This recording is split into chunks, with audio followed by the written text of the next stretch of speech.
before that in various teams, Windows, Azure, Visual Studio, CRM, and so I am a very passionate mentor as well. I mentor hundreds of students, give them advice, try to make them better at what at least I can share knowledge about, right?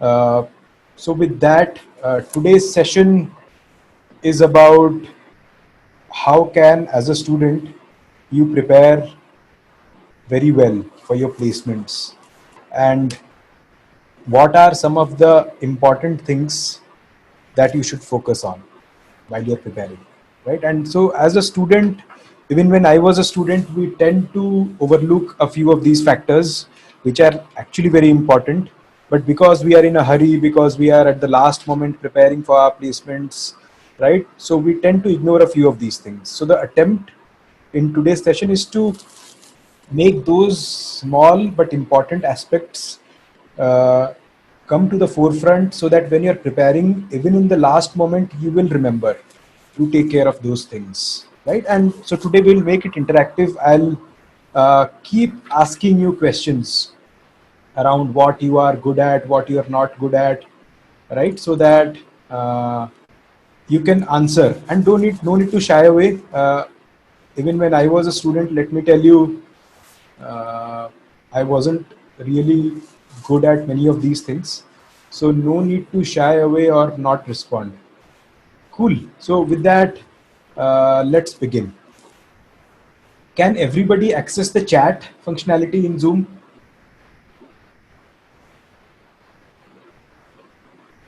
Uh, for that, what I would like to do is, can everybody write a small chat, like a sample chat, or raise their hands, so that just to make sure that if you have something to talk about, you can talk about.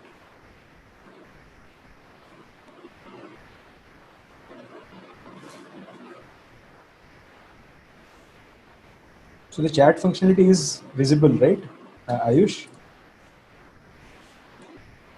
Yeah, cool, awesome, awesome. So I see that a lot of people are responding on chat, which is awesome. So if you have a question, feel free to speak up or raise your hand, uh, or speak in chat. Okay. Okay. So today's session will divide into three broad parts. One is, so I call them three P's. One is personality, very, very important. Second is preparation, the most important. Third is presentation, again, very important. And many of us tend to ignore some of the parts of it. We will go into more details. But broadly, if I were to talk about these three aspects, my rule is 20, 60, 20. Like, personality should deserve around 20% of your attention while you're preparing. Preparation should uh, reserve 60% of your efforts, and presentation should reserve around 20% of your efforts. And typically, how much, like when I was a student, for example, around about 12 years back, so I remember I had a decent personality, which was okay, but I wasn't paying as much as 20% probably. Preparation, I was probably paying around 90% to 95% attention. Presentation, I think I was paying really 3-4% attention. Like, I prepared my resume at the very last moment, maybe 5 days before the placement season, right? And so on. So we'll delve greater into this. But before we go, can everyone, whoever is willing to, can everyone let me know what is their percentage of attention or effort that they are paying to these three categories? One is personality. How good is your personality? What are you making? What are you doing to make your personality better? Second is, how much are you really preparing, like your subjects, like your coding or whatever, GitHub or whatever you are doing, projects, trainings, preparation, and presentation. So what is the percentage? Is anybody willing to volunteer? Either chat, speak up.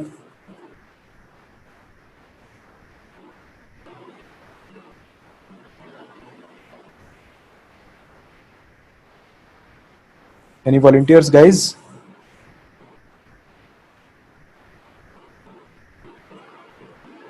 Okay. So I want this to be interactive. I'm moving on from this slide. Awesome. Sashikant is responding. Thank you, Sashikant. 40, 25. Okay. So he is paying 40% attention to his personality. He's saying he's paying 35%, 25% attention to his preparation, and 35% to his presentation. Okay. And Ayush also. Thank you, Ayush. Uh, Pretty cool. Awesome. Uh, okay. Okay. Cool. Thank you, everybody who responded.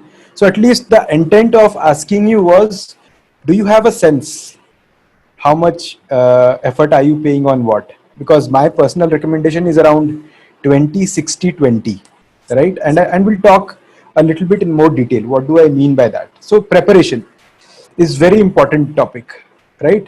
Like I said, 60% attention should go for preparation, because this is where the real depth comes in, right?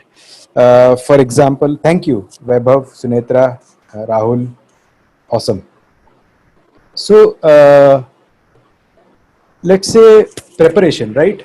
So what do I mean by preparation? Let's take some examples of different types of careers, right? Let's say some of us are preparing for core coding jobs.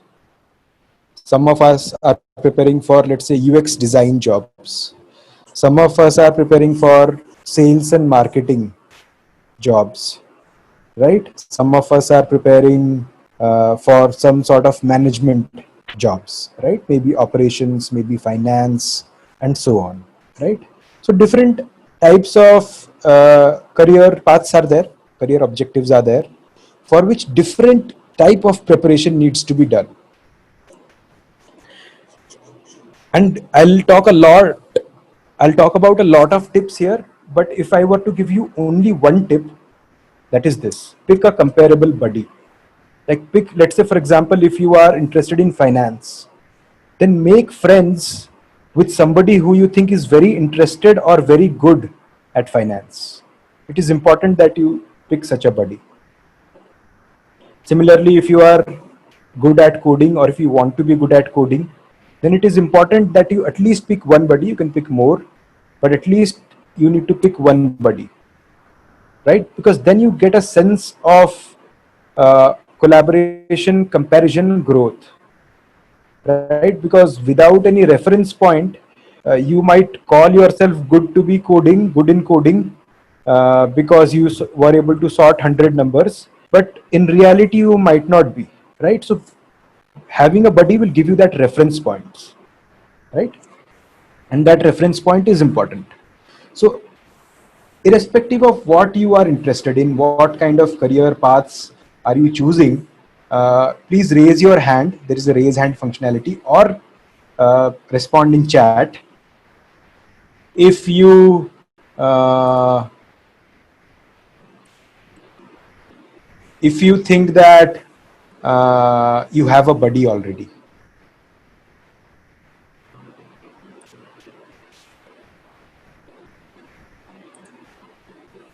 I'll repeat my question.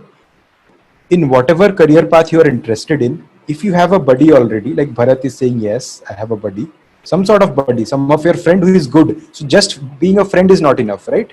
Friend who is good at what you really want to be good at. And they may not be a friend even. They can just be a professional, right? Like some professional or some very good student who's good at that, right? Pramod is saying, no, I don't have a buddy. Thank you, Pramod, for the response. Ayush is saying, yes, I have a buddy. Sunetra is raising her hand. Good. Thank you. Suhail is saying, yes. Good. Ayush, yes. Okay. Anybody else? Don't have a buddy. Dutimai, good. Shubham, yes. Okay. Thank you for people who responded. Thank you. And Sashikant, no. Responded, at least irrespective of whether you responded or not, you know the answer yourself, right? Whether you have a buddy, let's say if you want to be if you want to have a career in finance, do you have a buddy who is really good at finance, who is very interested in finance, right? If not, it is very important that you have one. Very, very important. So if from today's whole session, right, if we'll take 5 important notes, important bullet points, this must be one of them. Like, I must pick a buddy, because that will give you a very important thing, and that is reference point, right? Otherwise, if you remember, when we were all preparing for entrance exams, we gave a lot of mock exams, right? Do you remember? And that's because you want to know your percentile, where you are, and it is important, right? To know your percentile. Similarly, here and there, everybody was preparing for the same exams, so it was much easier.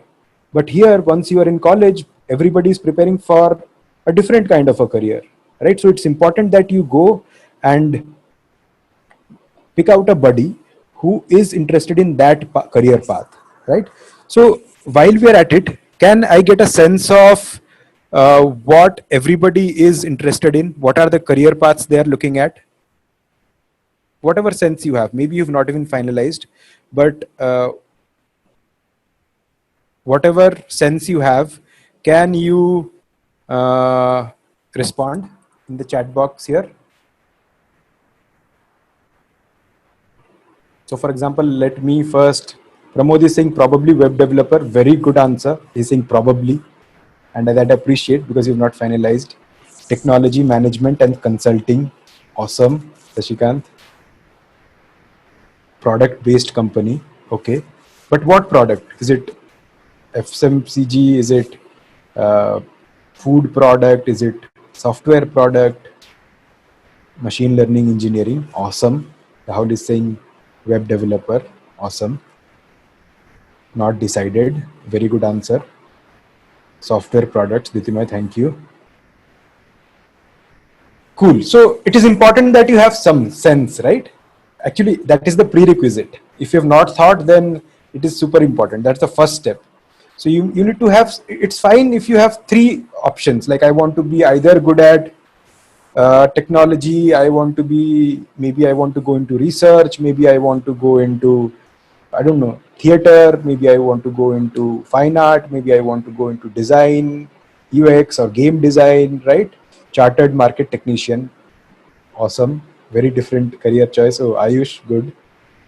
Duty is okay. So awesome. So I think I'm getting some sense, and those who have not responded or have not thought, they must think, right? It's super important, because even let me tell you my story. When I was a student, right, I did not have much of a preference. I had some sense. I wanted to either go into research, or I wanted to go into one of the top notch software companies, but I had no preference. What kind of, like, anybody who was willing to pay me more, I was willing to work for them.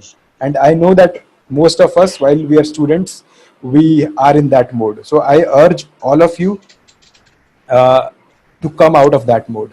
You should have a very strong preference, and you cannot have a very strong preference until you go make your hands dirty, right? You have to try out a few things. Like, you might think that I want to go into machine learning just because it's in so much in hype, right? But are you really interested in that? For that, you have to go do some project. Or let's say somebody here is saying they want to be a good web developer. So will you really like it in future if you do it, right? So you need to go and try that out, and that's what I call portfolio. We'll not discuss that a lot, but it's again very important that you try and have a portfolio, right? For example, if you ask architects, like architecture students, they, as part of their syllabus, they have a portfolio. Or similarly, fine art students or designers, they have a portfolio. But unfortunately, in our engineering syllabus, there is nothing called a portfolio. We simply have a BTech project, which we, most of us anyway, cheat and do some shortcut thing there. But it's very important in order to have a good career, that you really, to do what you really love, then it's very important to have a portfolio. Basically, that means you need to try it out, and only after trying it out you will discover whether you like it or not, right? So before we move out from preparation phase, right, any question here around preparation? What kind of preparation do I need? I am targeting this. What do you think should the preparation should be for that. So either speak up or put your questions in the chat box so that we can discuss that briefly. Suhail is asking, is portfolio website really helpful in college placement? Portfolio website. Okay, so Suhail, what I meant by portfolio is to do some sort of project, and definitely you can uh, put that in a website. Or if you are really interested in web development, then the website itself will be your portfolio. Is that your question? Like there are two things. One is to do have some sort of portfolio and put it in a website, put it in a resume, and the second is to create a website itself as a portfolio. Which one do you want me to talk about? Okay, thank you, Arshdeep, for introducing yourself. So I think I remember Arshdeep. I had reviewed his resume some time back. Do you remember Arshdeep? I have a GitHub website. Will that work? Awesome. Awesome. Sunetra, good. I'm about to start a project in web development. Awesome. It's a good start to have a uh, portfolio. So should I prepare for DSA? What is data structure and algorithms? Is that what DSA stands for, Arshdeep? Okay. Uh, no, so we will go to that. Okay. So as an engineering student, if you are targeting for a software engineering job, it is very, very important to prepare for data structure and algorithms. Very important. In fact, there is nothing more important than that. Right? But it should not, Arshdeep, to answer your question, it should not be either or. You have to prepare for data structure and algorithms, but also if you are doing a project in web development, that's a super initiative. So follow through. Make sure that you complete it, because what happens many a times is we start it and we don't follow through. We don't complete it, right? So, and you know what will help you in completing it? If you pick a buddy instead of doing it yourself, if you just pick a buddy, right, then two of you or more people will definitely follow through, will definitely complete it. uh, okay, so I think before we move on, Suhail had a question. Is portfolio website really helpful in college placement? Okay, Suhail is saying done but as part of mini project. But so Suhail has sent something to me privately. I'm just going through it, give me 1 second. But I'm asking, shall I need to make a site only show my profile skills, etc.? Answer me later when you're talking about this subject. No, Suhail, we can answer your question now itself, just to make sure that I understand you. So see, one thing is having a portfolio. So I'll divide Suhail's question into two parts. So the question is, should I have a portfolio website? So I'll divide it into two parts. I'll repeat. First part is doing a project. Doing a project not on some random subject, but on a subject which you think you are very interested in, right? For example, if you are a creative person, if you do love analyzing the UX aspects of websites, or if you love doing arts or designs, right, you're a creative person, then definitely I would urge you to go and explore, if you like, UX design or website design or even website front end development, because front end development is a mixture of creativity as well as technology, right? So you can design and implement innovative UX experiences, right? So do a project in the area that you like. So obviously, when you are asking for internship, the companies might give you a topic which you may or may not be really interested in. So definitely go ahead and complete that, because that's also contributing to your portfolio. Not a doubt about that. But definitely do a project in which you have a lot of interest in. So for that, go back to your first question that I asked. What is that you are really interested in? What is that in which you want to make a career? And don't go after money. I think I have not said that until now, but and most of us, including me, went after money, and to some extent even now go after money. But let me tell you, if you do well something, right, then you will make money. maybe slightly later, but you will make money. In that, I have no doubt. If you are really interested and if you're really good at something, people will appreciate you for that. Okay, so first part of Suhail's question, you need to have a portfolio. So you need to have that project done, follow through, right? Important, finish that project. Second, we'll come to presentation. So first part is you finish that project. Rajesh, can I request you to kindly mute yourself? And if you really have a question, you can ask that to me later. Awesome. Thank you. So yeah, so Suhail, second part of your question, how do I, if I, let's say I have done a project, I have done a website, or I have done a machine learning project, I have done, I have acted in a theater because I'm interested in histrionics, right? So, but the second part is how do you present it? We'll come to that in a while. Okay, Suhail. So Dutima is saying I always start a project, but it doesn't seem to be complete. What should I do to improve myself to complete any project which I already started? Dutima, I can totally relate to that. I think when I was a student, I probably started like 8 odd projects which I did not finish. I remember even there was this professor in biotechnology department. So me and a friend of mine in winter we decided to stay back in our college hostel. So we went to the professor. We said we want a project. So he gave us a project. He gave us a lot of images, like medical images, right? And he said run image processing algorithms. So we took that opportunity. We started to learn MATLAB. In order to do all those things, we played around with MATLAB, and the whole like 10-20 days we played around with MATLAB. And then after that month ended, we obviously were not very much into the project, so we dropped it there. And now, right, if you ask me, after so many years, that was very, very unprofessional. I mean, we went to the professor, we started that project, and then we dropped it in the mud. We should not have done that, right? We should have, once we start a project, uh, Duty, to answer your question, try and find a buddy, try and find a teammate that will help you a lot to not drop the project in the middle, right? And then you also need a little bit of, because in my case I had a buddy with whom we started that project, but we still dropped the project in the middle because we were not determined enough, right? So it's important to be determined to complete that project. Does that answer your question to some extent, Diti? Okay, awesome. Any other question on preparation? Any kind of preparation?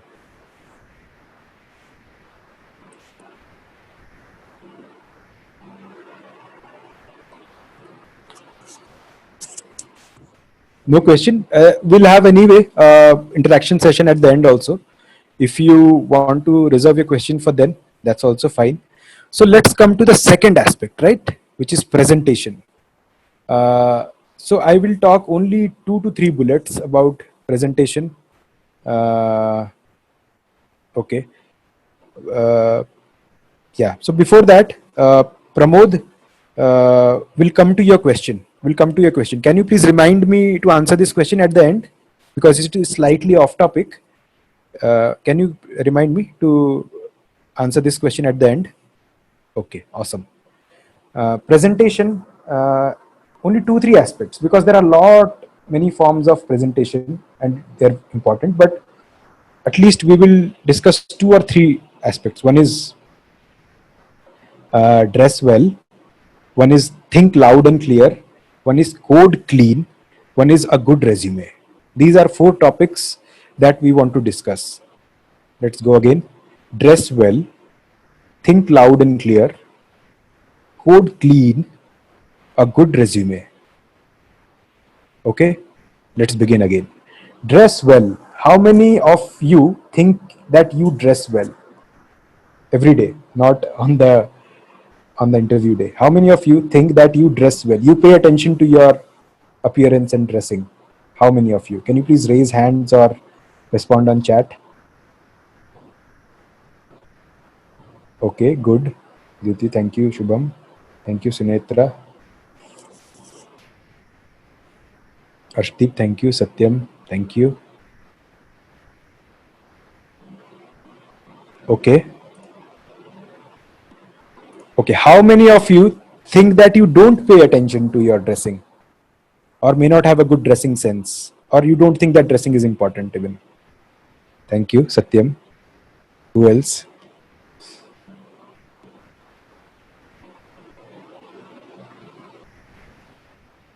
Thank you, Rahul. Anybody else? Okay, awesome. Thank you guys for responding honestly. Uh, and let's make it more interactive, right? We stay in hostel, Pramod. Yeah, I agree with you. I agree with you. It's, in fact, most of us, right, in the middle class at least, we don't think that dressing well is important, right? Because that's how the Indian middle class mentality, if not for all, for most of us is like, when, especially if we go to our previous generation, the sense of dressing well wasn't embedded, because then the, maybe, if you allow me to say this slightly politically incorrect statement, that there was the prosperity in general in the middle class wasn't very much, so probably that was not one of our priorities were maybe study well or find a good job and things like that, right? But I think in this generation, at least the generation after me now, right, millennials and all, I am seeing that people are paying good attention to their dress sense, which is pretty good. But irrespective, right, which thought process you might belong to, one or two, right? Dressing is important or not. Once you go into your office, once you go into your professional life, you will realize that dressing is important, right? So if you are anyway going to realize that dressing in a professional environment is important, right? So why not start practicing now itself when you are a student? So some of you are already dressing well, which is well, but know that just like anything, right? Just like coding, just like writing well, just like speaking well, dressing well is not just a one-time affair. You can't just get up and dress well. Dressing well, to have a good sense of dressing, is also something that takes a little bit of practice, and that's the reason I'm asking, start dressing well so that you'll get into a practice. Because initially you might think that you're dressing professionally, but you actually might not be. And why that helps, because once a person is in a professional environment, I'm sure 10 years from now, when you yourself will be a very high placed professional somewhere, you will agree with me. Now you may or may not be agreeing, but then you will agree with me that once you are yourself in that mental state of mind that that you are dressing well, and if you encounter somebody who is not dressing well, that will be a put off, right? So as a student, I'm already telling you that it is important that you dress well, right? Dress professionally. And how do you know that you dress well? Definitely go and ask your friend. Go and ask, like, you might think that you are dressed well. Go and ask for feedback from your friends. Do you think this is a professionally well dressed attire? Go and ask to your friends, right? Or even family, whoever you have with you. Awesome. Cool. So this is again very important, and this is especially an aspect of presentation that is applicable in interviews and group discussions, right? Very important. Think loud and clear. So what do I mean by that? Uh, so as a student, right, when you are asked a question, you typically are not even asked to speak up, right? You're typically asked to write it down, the answer. And so while you write it down, you have a lot of freedom. You can write one thing, scratch it off, and write another thing. You can think for the first 3-4 minutes and then start to write. You have all these different modes. But the scenario where you are in an interview or in a group discussion, right, it's very different.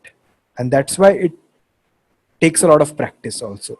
I mean, you can't simply go from writing mode to speaking mode without any practice, right? So definitely you need to do practice for both interviews as well as group discussions. But the most important characteristic that I want to point out therein is think loud and clear.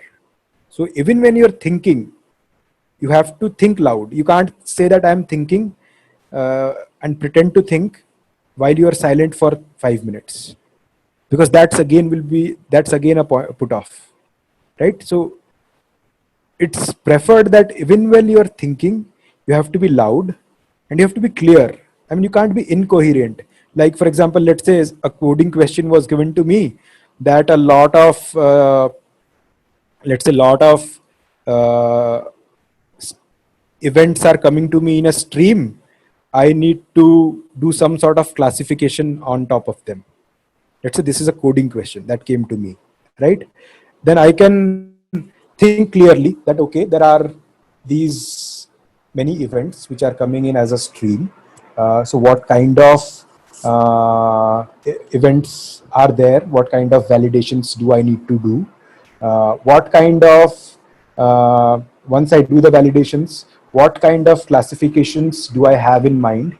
uh, what are the runtime complexities of those classifications? Can I improve those complexities? Right? So see how I'm thinking. I'm actually thinking, but I'm speaking aloud, and I'm clearly communicating to anybody who is sitting in front of me what exactly am I thinking, right? As opposed to, imagine I'm the same interviewee, I'm thinking and I have a paper pen with me and I'm saying, okay, let's say these are coming, there's there, and let's say I'll do that. Okay, maybe I'll do that. After that, then I'll do this, then I'll do that. So which one, as an interviewer, right? If I am the interviewer and you are the interviewer, which one did you like more?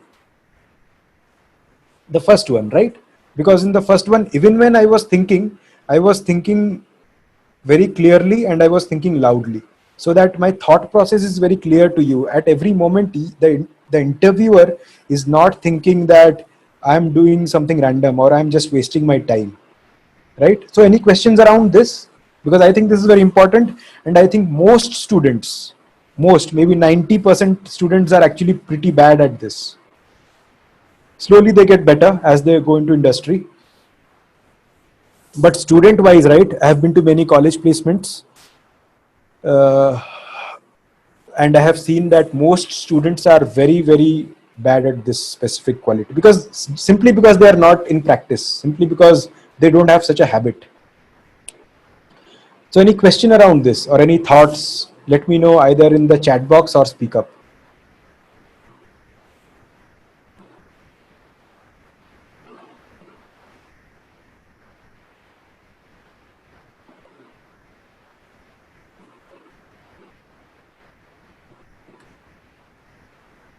Okay, so let's move on then. And feel free, if you have a question that comes to your mind later on, we'll have a question answer session at the end as well. Right? What's the time? We have 20 odd minutes. So the third aspect of presentation, again, most students are very bad at it, is code clean. And what do I mean by that? Because when you are coding on an IDE, right, then most of us anyway code clean, because typically because we have a lot of time, first, and second, if we write something wrong, as in if we code something wrong, with the syntax being wrong, right, then the ID immediately points that out to us that this is wrong, you need to correct it. So we go ahead and correct it. But especially when we are coding on paper, then unless you practice a little bit to code clean, right? I'm not saying code correct. Code correct, so you have to do anyway. Otherwise, you can't get away from that, right? Without coding correct. But you also have to code clean, and that also takes a little bit of practice, right? So that you have to practice in a way that if you have to scratch a line or rewrite a specific function or rewrite a specific line, then you should be able to do that in a clean way. Because otherwise, at the end, if the interviewer is not able to make out what you have really coded, then there is no point, right, of having written a code, of having written a correct code. So it's super important that you code clean. And what are some of the aspects of it? While you're coding, give sufficient uh, space between lines, and also always divide your code into multiple small functions, so that you can replace that small function without affecting other functions, right? As opposed to that, if you have, let's say, a big single function, and you are writing the code on pen and paper, and you realize that your logic is wrong. You need to modify it. Now you will start making changes in that function, right? You'll cut some lines, you'll put some lines above or below, and that will make it really difficult for the interviewer to understand. So it is very important that you code clean, that you divide, that you give a lot of space. Don't be stingy of space. If you have one paper, ask for one more paper. They will definitely give you that. And so give a lot of space, and also definitely divide your logic into multiple small functions, so that even when the order of your code changes, you can just change the order of your function calls. You don't have to change the content inside that function itself. Okay, so any specific questions around coding clean or coding in interviews in general?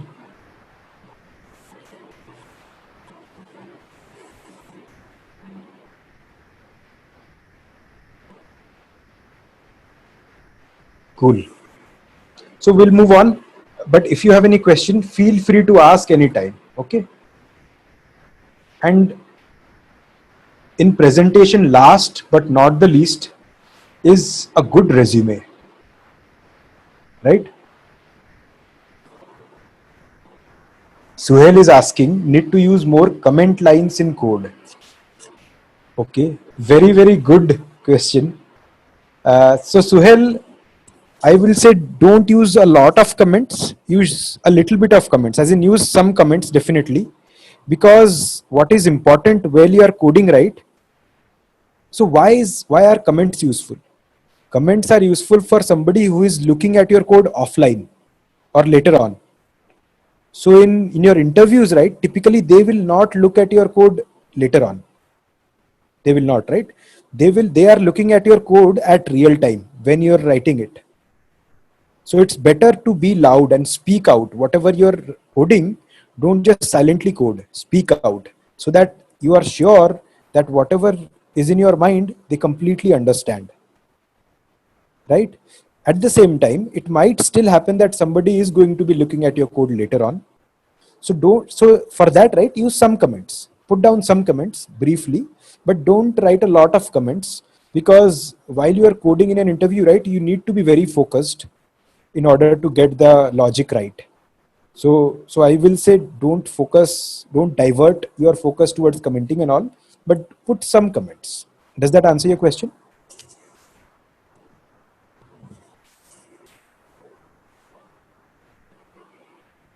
Okay, awesome. Thank you. So last but not the least, a good resume. Again, a question for all of you. How many of you think that your resume is good? Raise your hands, or uh, note down in the comment section.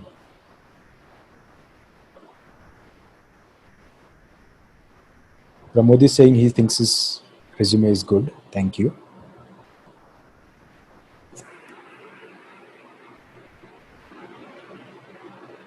Okay. Shashikant is saying 8 of 10 is, I think, very good. Jitinma is saying moderate. Okay. Okay. Okay. So I'll ask you, Ayush is saying 5 out of 10. Okay. Anybody else who thinks, okay, who thinks their resume is not good? Can you raise your hand or let me know in the comment? Thank you, Rahul. 8 of 10, which is pretty good, I think. Okay, Vaibhav is saying he feels that his resume may not be good. Who else thinks their resume is not good? Satyam is saying 7 out of 10. Very good.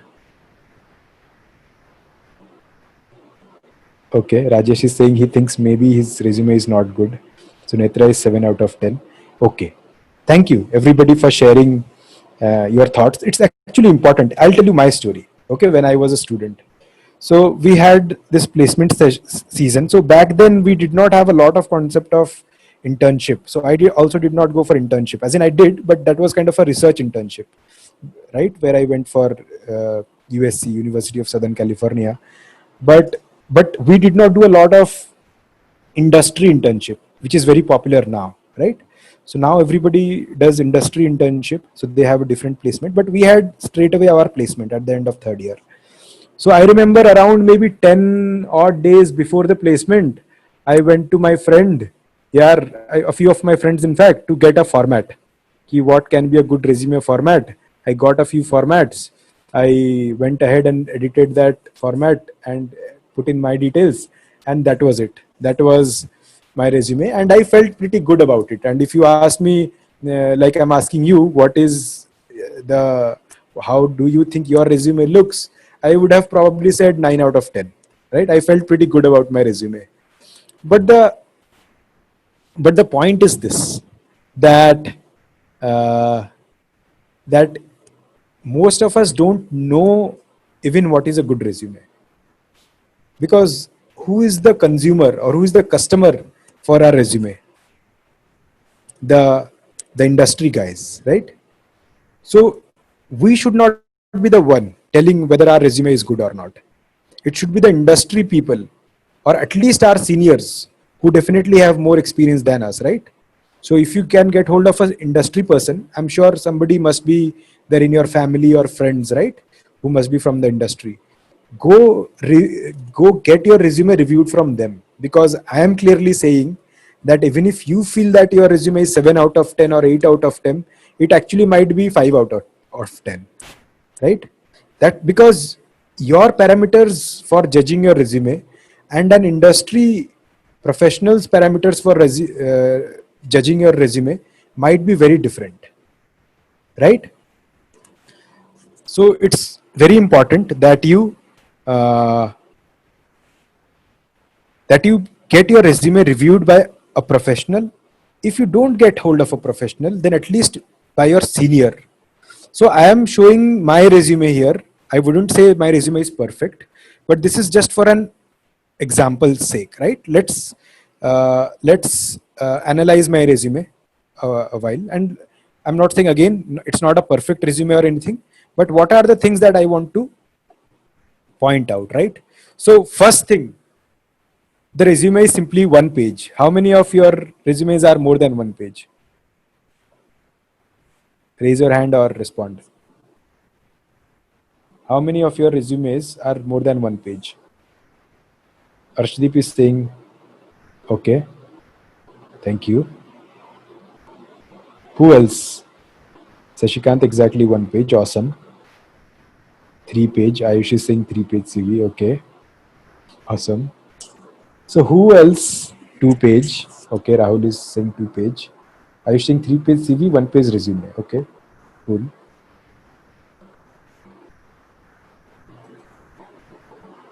Okay, okay, so see, it is important that it be one page.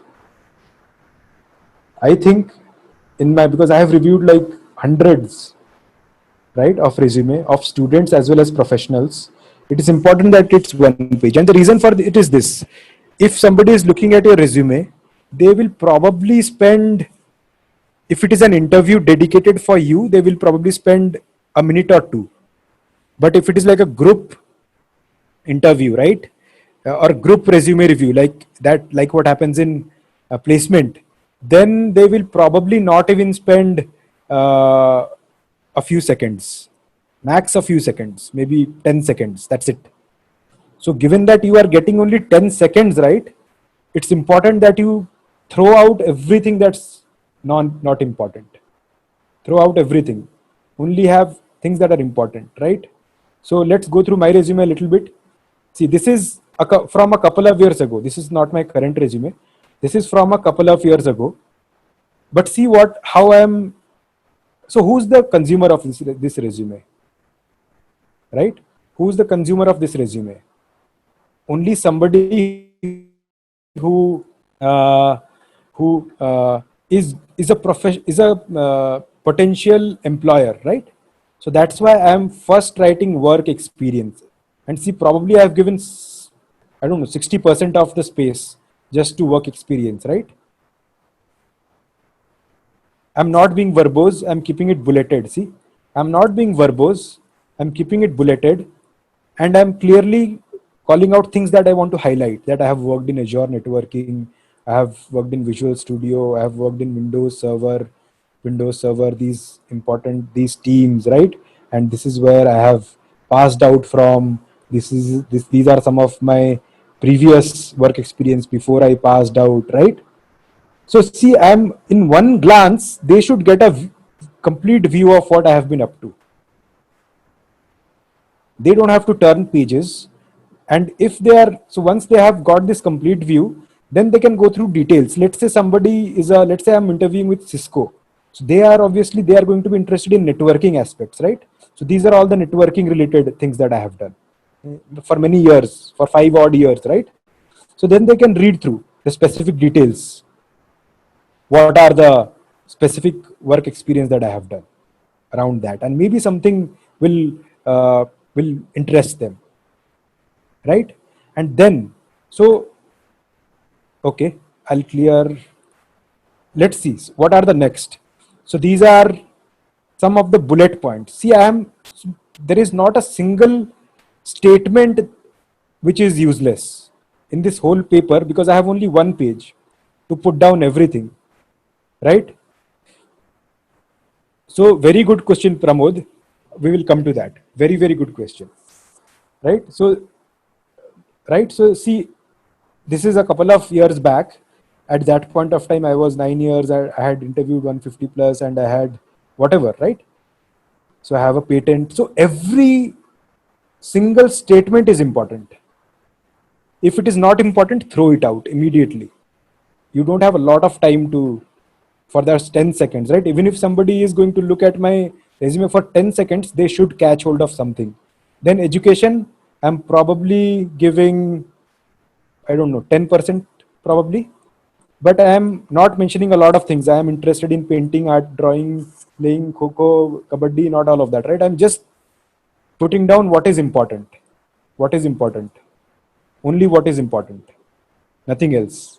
And I'm not omitting anything that is not, that maybe, like for example, some people I have seen, if they have some sort of bad CGPA, which is possible, mine itself is probably not that good, but you cannot, some people don't mention it just because their CGPA is lower. It's okay if your CGPA is lower, it's perfectly fine, but you need to mention it. You need to mention these years, right? You need to mention the years and all, because it is important. And last but not the least, some of the achievements, right? Which are, some of them are academical. In fact, in my case, because I'm a boring personality, most of them are academical. But some of you, I'm sure, have interesting achievements. Definitely go ahead and write even non-academic, but only important achievements. Don't mention non-important achievements, because that will become your weakest link, right? Don't mention non-important achievements. Okay, any question here around resume? uh, let's take Pramod's question here. People around me suggest to use Play Store app for making resume. What is your opinion on that? Very, very good question, because I'll tell you that I have seen a lot of these Play Store apps, because I have reviewed a lot of resumes, right? But what I have observed is that because people use Play Store apps, right? If I can show this one here, whose resume is this? So some student's resume, right? I have knowingly removed the name of the student from here, uh, right? See, this is most likely a Play Store app or something. So this is very creative, but this has no, as an employer or as a prospective employer,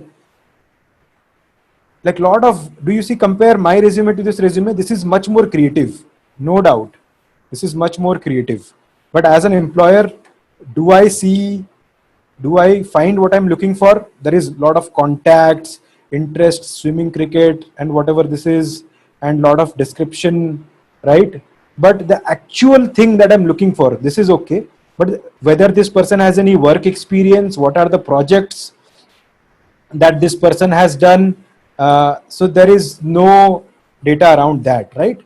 But that is a grave error. Like uh, you might have uh, you might have downloaded So guys, give me 1 second. I'm just bringing up my chat window here, which was here. Okay. Okay. So you might think that your resume is very creative, which I'm sure the author of that resume might think, but the data that the employer is looking for was absolutely not present, or even when present was not highlighted, right? So Pramod, to answer your question, uh, it's okay if you use Play Store app, it's fine. But for example, don't use such a format, because what is wrong with this format is that a lot of space, right? A lot of space, like so much space, which is like, I don't know, 40%. 40% of the space uh, you are giving to non-important things, right?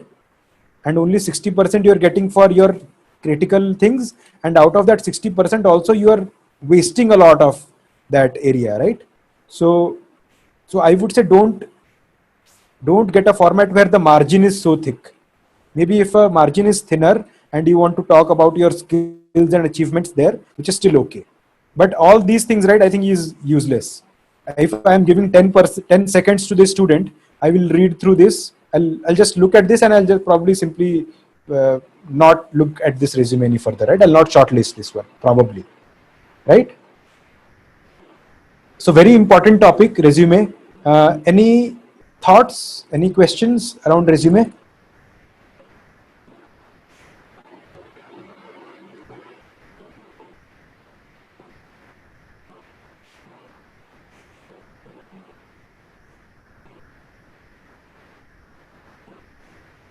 Questions, guys? No questions around resume. How's that?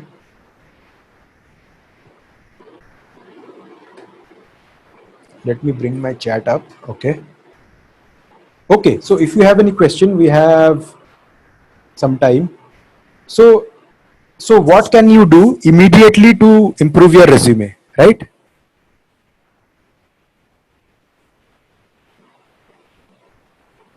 Okay. So some of the things that you can immediately do to improve your resume. One is take short trainings. If you go back to, if for your resume, right? Your resume should be one pager. I think you should note these down. 3, 4 bullets that I'm telling about resume. Your resume should be one pager. The most important thing in your resume for an employer is your work experience or internship, right? So have it at the top. So it's okay if you have your education at the top. Most people have education at the top, which is okay, but don't waste a lot of time in it, waste a lot of space in it. Either you can have the education at the top, or you can have your internship or work experience. It is the most important part. So Suhail is asking me a question privately. I'll repeat the question, Suhail. Can I repeat the question to everybody, if you don't mind? Suhail? Anyways, so let me finish this point, Suhail, and I'll come to your question. Okay. So, and also Ayush has asked something, so I'll go to that. Dhriti also has a question. Sorry, I missed that. Okay, Pramod also, in fact. Okay, Dhriti. Okay, so the most important part is work experience or projects. The most important part, and in that part also, what should you mention? Two things, most important, right? You don't need to write a lot of things about it. Just 2 lines. One is the title of the project, and against the title of the project, mention two things. One is what was the objective of that project, or what you achieved as part of that project. Don't mention like 5 lines about it. Nobody's going to read 5 lines.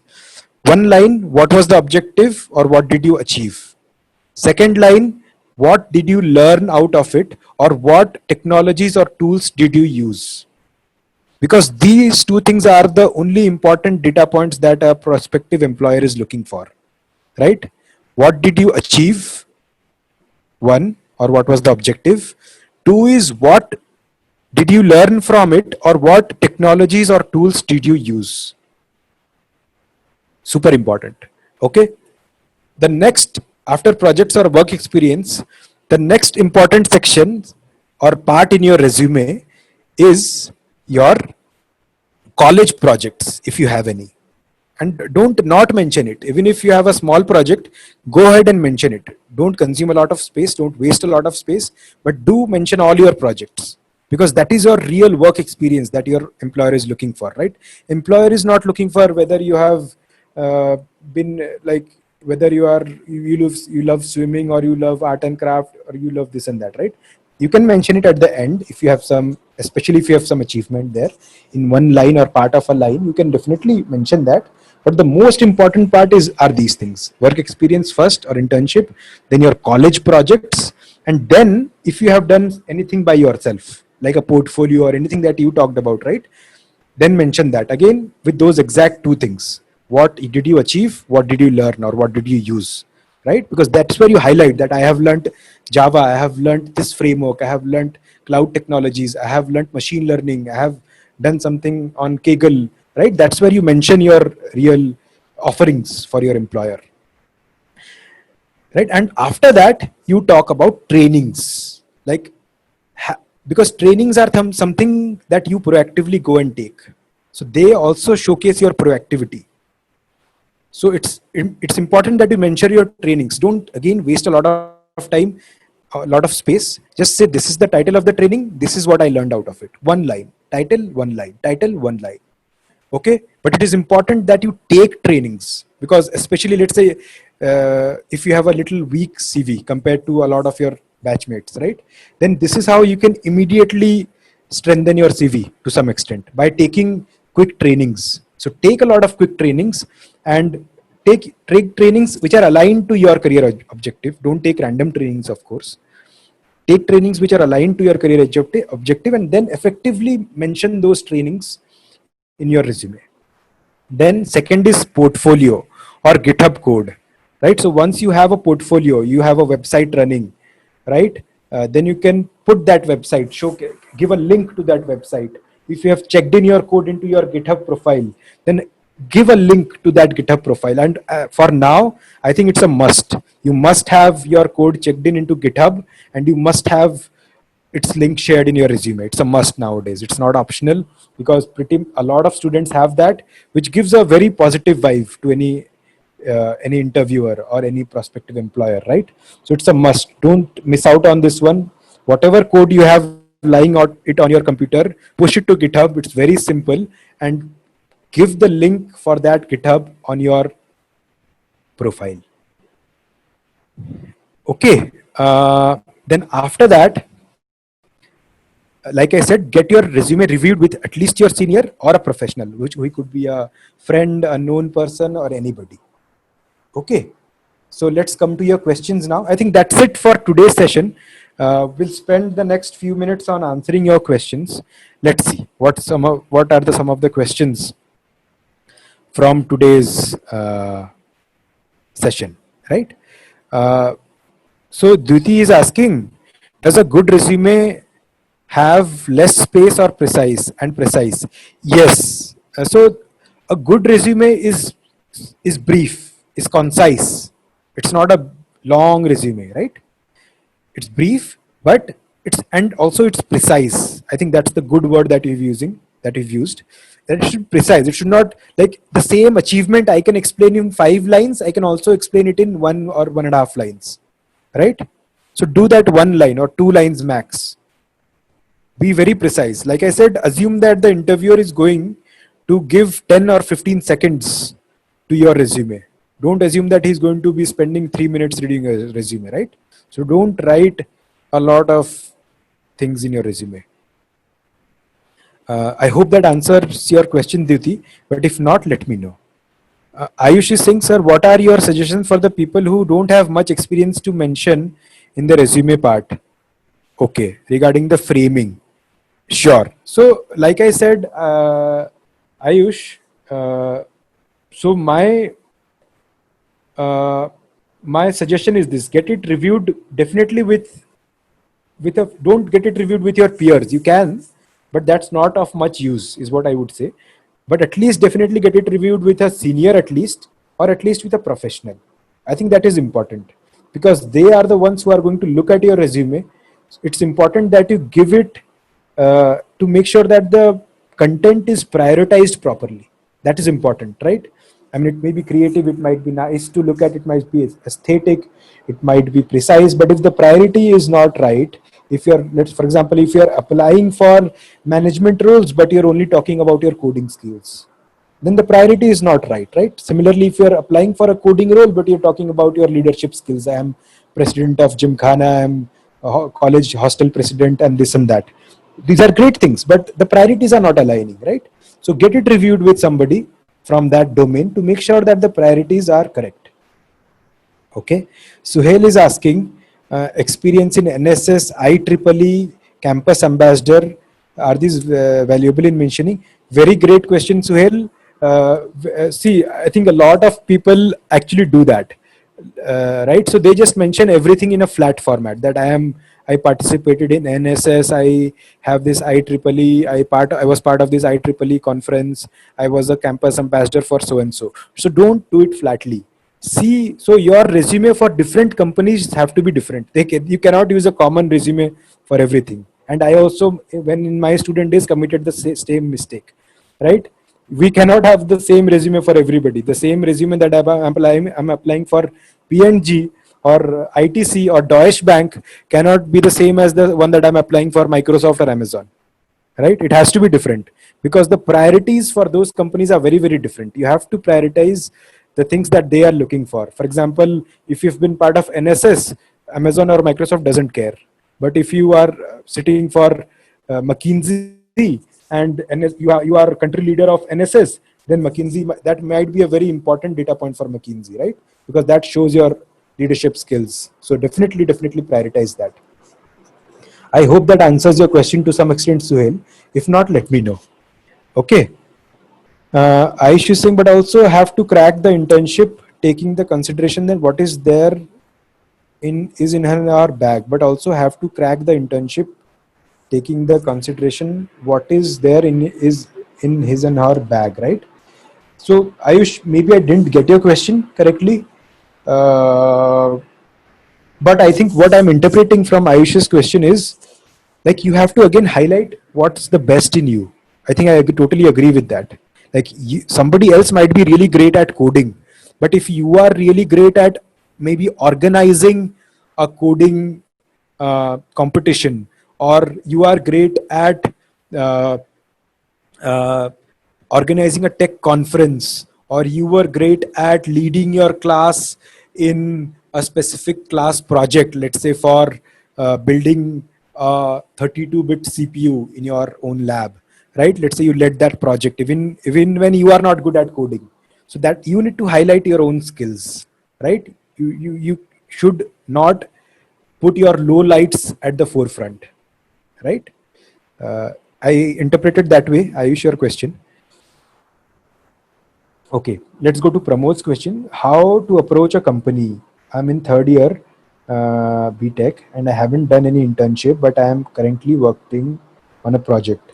How to approach a company? Very, very good question, Pramod. And I think this question is there in the minds of all the questions, all the students. But the problem is this, that this is actually a difficult problem. Let me be frank, right? Approaching a company is best done through a reference. If you have a reference in that company, I definitely would recommend to go through a reference. But otherwise, you should,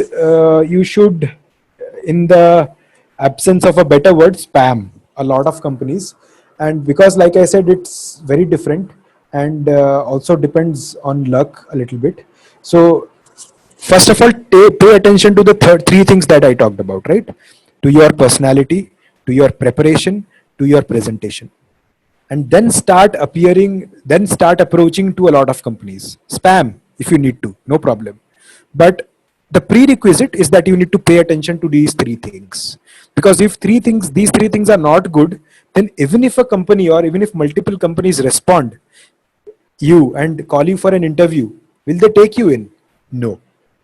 So it's super important that you pay attention to all these three things. And my recommendation would be to do that in the proportion of 20, 60, 20, 20 on personality. Super important. At the student time, many of us don't pay attention to how we talk to other people. So it's very important that you pay attention to your personality, that you have a neat and clean look when you're approaching an interviewer, right? Second is preparation, super important. Do projects, create portfolio. If you are in first year, second year, you are very well placed. Start doing projects even by yourself, even that counts, right? That will contribute to one line to your resume. This is the project, this is the outcome. So even if you are doing projects by yourself or with your buddy, that's also count. Even if you are approaching 100 companies, they're not responding, you can still go ahead and do 2 projects and take them to completion. Even then they will count in your resume. If you have a good income, right? If you're following through and completing them. So definitely go do projects, create portfolio. Super important. Third is presentation. Like I talked about, you have to practice on it. Otherwise you can't get well in that aspect in a day, right? You have to practice. How do I speak clearly? How do I write code cleanly on paper, right? How do I present my resume in a really nice way, in a concise and precise way? And how do I highlight myself in the best way possible, right? Okay. So I hope that answers your question, Pramod, to some extent. I acknowledge there is no easy answer to your question. Suhail is asking, what all things should I mention in resume? If not too much things to mention. 1 hackathon achievements, 2 online courses, 3 startup project. Right. So I'll repeat this. So Suhail is asking a question, very good question. I'll repeat what I said right earlier. The most important thing is your internships or work experience. That's the most. If you have, write it at the very front. 2 things in that to mention. One, what is the objective? Then second, what did you learn, or what are the tools that you used? That's the first important. After work experience, your college projects. Very important, right? Mention all your college projects in one line precisely. What is the title of the project? What did you achieve? And what tools you used, right? Or what tools did you learn? Then all the trainings that you take. If your profile is not good, if your CG is a little low, it's okay, no problem, right? From now onwards, make it as good as possible, as good as you can possibly make it, right? So take trainings, do personal projects. If you're not getting internships, fine, there is no reason for you to get disappointed. Do personal projects, okay? And follow through. Don't abandon your projects in the middle. Follow through. Cool. So and then after trainings and all, then you can talk about your achievements and maybe a little bit about your personal like hobbies, or but I wouldn't give a lot of line, maybe 1 line to your hobbies and all, what you like. Okay, so does that answer your question, Suhail? If not, if you have any follow up question, let me know. Okay, Pramod is asking, sir, I have learned all my multi languages from YouTube. Okay, should we have any certification of languages? So Pramod, I think this is a very, very good question. I'll tell you why. Because lot of us try to learn things, right? Online, Udemy, this, that, right? I don't think that's the best way to go about it. See, like I said, what did I tell you? What is the project? What did you achieve? What did you learn, or which language did you use? Now, if you say, I have learned C, C++, Java, Kotlin, C Sharp, whatever else, JavaScript, right? If you mention 10 languages, but you have never used that language in a project, right? But there is another person who has done 3 projects and all 3 of them in one language, Java. The second is better any day because they have done projects. So what I am saying, Pramod, to you is that don't randomly learn language. To begin with, definitely learn 1 or 2 languages. It's good, definitely, right? And it definitely in your skills, mention it. But skills is just like things that you can mention in your margin or at the bottom. Like these are the skills, right? But those skills must be used in a project. Even in a personal project is also good enough. If you don't have any internship or college project, you can have a personal project also. and use that skill. Let's say if you learned Java or JavaScript, right? Create a personal project, push that to GitHub, and use JavaScript there. Then add JavaScript as a skill in your resume.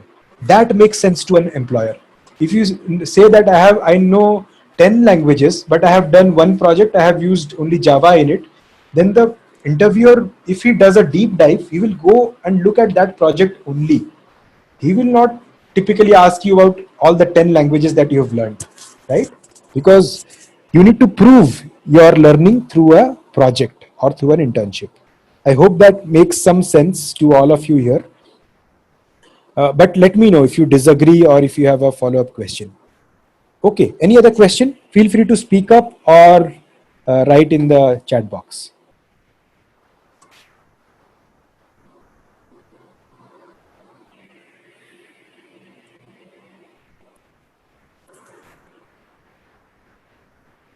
We are a few minutes over the time, but that's okay. So as long as there are a few questions, right? I would love to. And now I think it's open to everybody. Feel free to feel free to ask any question that you have in mind around placement, around uh, interviews, and around any process, right?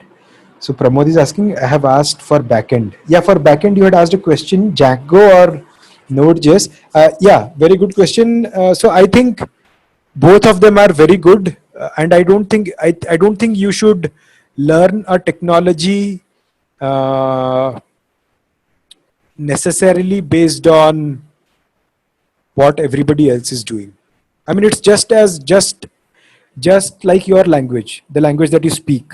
For example, if you learn 10 languages, right? Let's say I learn English, I know Hindi, I know Odia, I know Bengali, I know Telugu, I know a little bit of German, right? But if I mention all of this, but I'm not good at any of these, is it any good? No, right? But Rabindranath Tagore, he was good at, let's say, only English and Bengali, but he was so good at it that everybody appreciated it, right, throughout the world. So my take is you should be like that. Even if you are good at any random language, like let's take Java, JavaScript, or Node.js, right? So Node.js, anyways. But is not a language; it's a framework. But so what I would say is don't evaluate too much. Just make sure that it's a good enough language. But the important part is learn it really well. That is important. Just like the language that you speak, right? The language that you speak, it's good to be really good at one language so that you can communicate effectively. But if you have learned 5 languages but you can't communicate effectively in any of them, then it's not any good use, right? I hope that answers your question, Pramod, around Django or Node.js. So I don't think I will prefer this way or that. Even as an interviewer, I don't see this being better than the other. But what I am looking for is if you say that you are good at Django, how good are you? What have you done with it? Have you used it in your project or not? Same for Node.js. But if you, let's say, you know both, but you haven't used any in the project, then that's sort of a put off. Okay. I hope that answers your question, Pramod, but let me know so that I'll answer again. Okay. Any other question? Guys?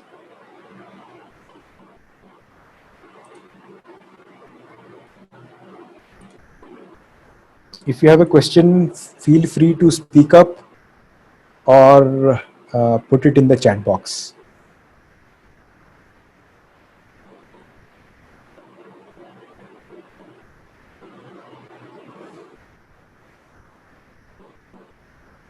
Okay. So how many of you think that you took something from this session that you will be able to apply in your effort towards getting a good placement? Can you give me a quick pulse, maybe through raising your hand or responding on the chat?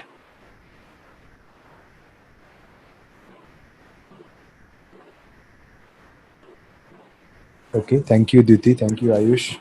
Thank you, Rajesh, Arshdeep.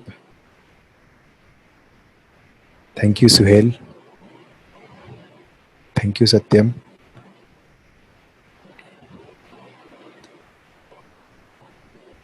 Thank you, Pramod. Thank you, Sunetra. Great. So, see, the intent is this, that as a student, right, I want you guys to understand what is important and what is not, right? And it's not like I'm going offline at the end of this session. You can feel free to reach out to me on LinkedIn, right, anytime. And if you have any question, feel free to ask me, and I will definitely answer your question. That could be about anything. Just let me know, and I will I'll be obliged to answer your question, and I'll be very happy to be help to be able to help you in any way. So, okay, Suhail is asking, is it mandatory to wear suit to wear a suit? Suhail, I think it is dependent on what the employer is looking for. Like, which kind of forum are you in? If you are going to, let's say, apply for a written round in a tech company, nobody cares what you're wearing, right?